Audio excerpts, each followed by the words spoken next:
So if you have knee pain or if you feel unstable in your knees, as if your leg will give out on you as you're walking, first thing we want to do is check in with the relationship between your knees, your hips, and your ankles. So there's three main joints of your legs.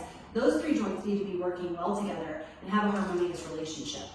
So this is also true for hip issues and ankle issues and foot issues as well. So one of the first things we can do is just check in with your stability by kind of not allowing your legs to wobble or collapse in towards your big toe or in towards your arch.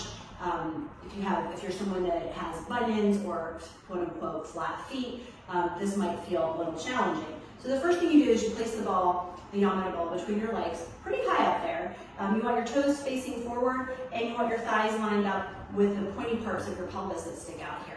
So you just start by doing a really gentle weight shift between your right foot and your left foot, noticing where it feels most familiar. So just kind of getting in touch with what your patterning is. And then you'll do the same thing front to back. You want to kind of shift your weight to the balls of your feet or the toes of your feet, and then back into the heels. Notice how your legs have to do kinds of weird gripping and things to let that happen. What you want is for your legs to be relaxed, your weight between your toes and balls of your feet and the heels, somewhere in the middle.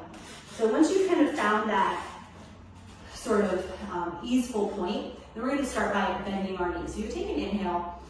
As you exhale, you're just going to soften the knees a little bit and let them track over the toes. Now notice if you're someone who does collapse into that inner thigh, if you have that sort of flat foot or that bunion, then what's going to happen is you're going to feel your knees trying to do that, but the ball won't let it. So this is how that re-education happens. So you do a few of these knee bends, and then we're going to switch to releve, going up onto the balls of the feet. And again, the ball is not allowing the thigh bones to misalign from the hips or the knee or the shin bones. And we're going to keep doing this at several points. So we move the ball down about halfway, do the same thing. You might need to narrow your stance a little bit. Same thing, weights equal between your 2 feet, weights equal between front and back of your feet, a couple of knee bends. Again, you might notice that this feels really wobbly or really strange. If you're someone who tends to do the opposite of not sort of rounding out into the outer feet, into the baby toes, you might find that it's difficult to hold the ball. You might find that the ball isn't anchored because of your knees opening out.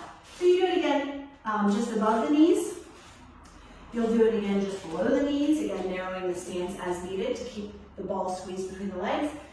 Halfway down the calves, and eventually all the way down to the ankles. At each stocking point, you'll do several of each. So I'm not going to give you an exact number, but 3 to 5 knee bends, 3 to 5 releves going up on the balls of your feet.